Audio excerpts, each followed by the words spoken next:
പ്രണയാഭ്യർത്ഥന നിരസിച്ച അധ്യാപികയെ കുത്തിക്കൊന്നു. തഞ്ചാവൂർ ജില്ലയിലാണ് സംഭവം. അവിടെ മല്ലിപ്പട്ടണത്ത് സ്കൂളിൽ പഠിപ്പിക്കുന്ന രമണി എന്ന അധ്യാപികയാണ് കുത്തിക്കൊന്നത്. അവരെ കഴുത്തിനാണ് കുത്തേറ്റത്. ക്ലാസ് മുറിക്കകത്ത് വെച്ച് തന്നെയാണ് സംഭവം. ക്ലാസ് മുറിയിലെ കുട്ടികളുടെ മുമ്പിൽ വെച്ച് തന്നെയാണ് സംഭവം. കുട്ടികളും അധ്യാപകരും കണ്ടു നിൽക്കുമ്പോഴാണ് കഴുത്തിൽ തന്നെ 5-6 പ്രാവശ്യം കുത്തി മലർത്തുന്നത്. അധ്യാപകരും വിദ്യാർത്ഥികളും ചേർന്ന് ഇയാളെ പിടിച്ചു. മദനകുമാർ എന്നാണ് അയാളുടെ പേരും.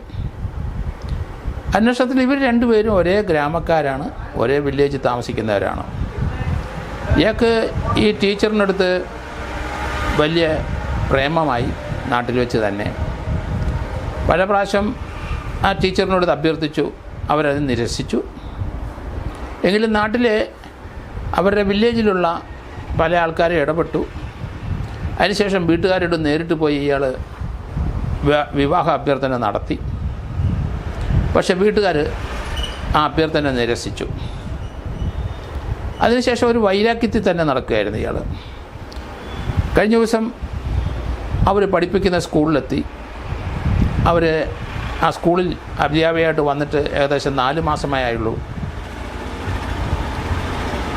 ആ ക്ലാസ്സിന് അവർ ക്ലാസ് എടുത്ത ശേഷം അവർ അധ്യാപകരുടെ മുറിയിലോട്ട് പോകുന്ന വരാന്തയിൽ വെച്ചാണെന്ന് പറയുന്നു. കുട്ടികളെല്ലാം നോക്കി നിൽക്കുന്ന സന്ദർഭത്തിൽ കത്തിയെടുത്ത് കഴുത്തിലാണ് കുത്തി മുറിവെട്ടത്. അവരപ്പം തന്നെ പിടഞ്ഞ് താഴെ വീണു.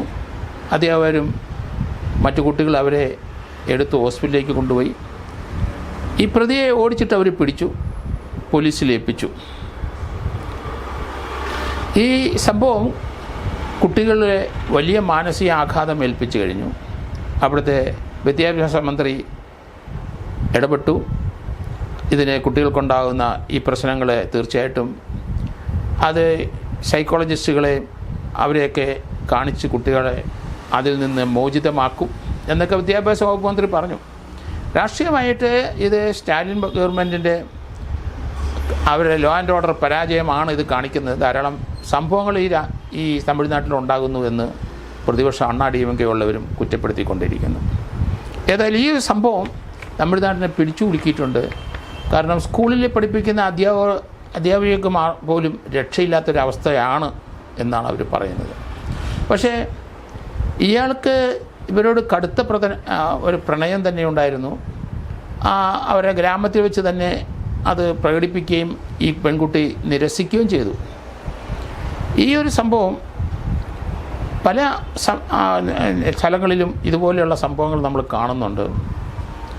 അത് ഇങ്ങനെ ഒരു ഭ്രമം തോന്നിക്കഴിഞ്ഞാൽ അവരെ ഇംഗിതത്തിന് ആ പെൺകുട്ടിയും പെൺകുട്ടിയുടെ വീട്ടുകാരും വഴങ്ങണമെന്നാണ് ഇങ്ങനെയുള്ള ആൾക്കാർക്ക് തോന്നുന്നത്. ഇതൊരു മാനസിക രോഗം തന്നെയാണ്.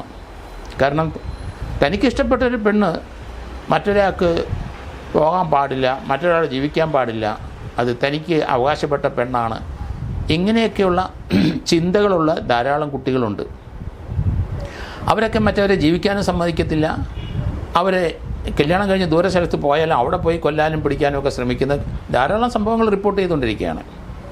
ഇതൊരു മാനസിക വളർച്ചയില്ലാത്ത ആൾ തന്നെയാണ് ഈ മദൻകുമാർ. അയാൾക്ക് 30 വയസ്സായി. ഈ പെൺകുട്ടി രമണിക്ക് 26 വയസ്സേ ഉണ്ട്. ഇതുപോലെ ഉള്ള സംഭവങ്ങൾ ധാരാളം കേരളത്തിലും തമിഴ്നാട്ടിലും ഇന്ത്യയുടെ പല ഭാഗത്തും ഉണ്ടാകുന്ന നമ്മൾ കണ്ടിട്ടുണ്ട്. ഏതായാലും ഈ തഞ്ചാവൂർ ജില്ലയിലെ മല്ലിപ്പട്ടണത്തെ ഗവൺമെൻറ് സ്കൂളിലെ അധ്യാപികയാണ് ഇവർ. അവർക്ക് നല്ല പ്രൊമോഷൻ സാധ്യതയുള്ളതാണ്. അവർ ഇയാളോട്, കാരണം ഇയാൾക്ക് ജോലിയും കൂലിയും ഒന്നുമില്ല, ഇയാളിങ്ങനെ തെണ്ടിത്തിരിഞ്ഞ് നടക്കുന്ന ഒരാളായിട്ടാണ് ഇപ്പം മനസ്സിലാകുന്നത്. ഒരു പണിക്കും പോവില്ല. ഈ പ്രണയ അഭ്യർത്ഥന നടത്തി ഇവരുടെ പുറകെ നടന്ന് അവരുടെ വരുമാനത്തിൽ ഒതുങ്ങിക്കൂടി ജീവിക്കണമെന്നൊക്കെ ആഗ്രഹിക്കുന്നുണ്ടാകാം.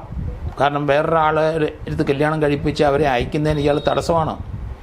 ആ വില്ലേജിലെ പല ആൾക്കാർ ഇയാളെ ഉപദേശിച്ചു, നീ അതിൽ നിന്ന് പിന്മാറ്, വീട്ടുകാർക്ക് താല്പര്യമില്ല, ആ കുട്ടിക്ക് താല്പര്യമില്ല, പിന്നെ നിൻ്റെ ഇഷ്ടത്തിന് എങ്ങനെയാണ്, അങ്ങനെയൊക്കെ പറഞ്ഞ് പിന്മാറിയെങ്കിലും അവർ പിന്മാറ്റാൻ ശ്രമിച്ചുവെങ്കിലും ഇയാൾ അതിൽ നിന്ന് മാറിയില്ല. നാട്ടിൽ വെച്ച് ചിലപ്പം ഇവരെ കൊല്ലാനുള്ള പരിപാടി നടക്കാത്തതുകൊണ്ടായിരിക്കാം അവർ പഠിപ്പിക്കുന്ന ആ സ്കൂളിലെത്തി കുട്ടികളുടെ മുമ്പിൽ വെച്ച് തന്നെ ഇയാൾ അവരെ കഴുത്തിന് കുത്തി കൊന്നത്. എന്തായാലും തമിഴ്നാട്ടിനെ പിടിച്ചു കുലുക്കിയ ഒരു സംഭവം തന്നെയാണ് ഇത്. കളമശ്ശേരി കൂനന്തയിലെ ഒരു ഫ്ലാറ്റിൽ 55 വയസ്സുള്ള ജെയ്സി അബ്രാഹം മരണപ്പെട്ട് കിടക്കുന്നു. ആ ഫ്ലാറ്റിൽ അവർ ഒറ്റയ്ക്കായിരുന്നു താമസിച്ചുകൊണ്ടിരുന്നത്. അവരെ ഭർത്താവുമായിട്ട് പിണക്കത്തിലായിരുന്നു എന്ന് തോന്നുന്നു.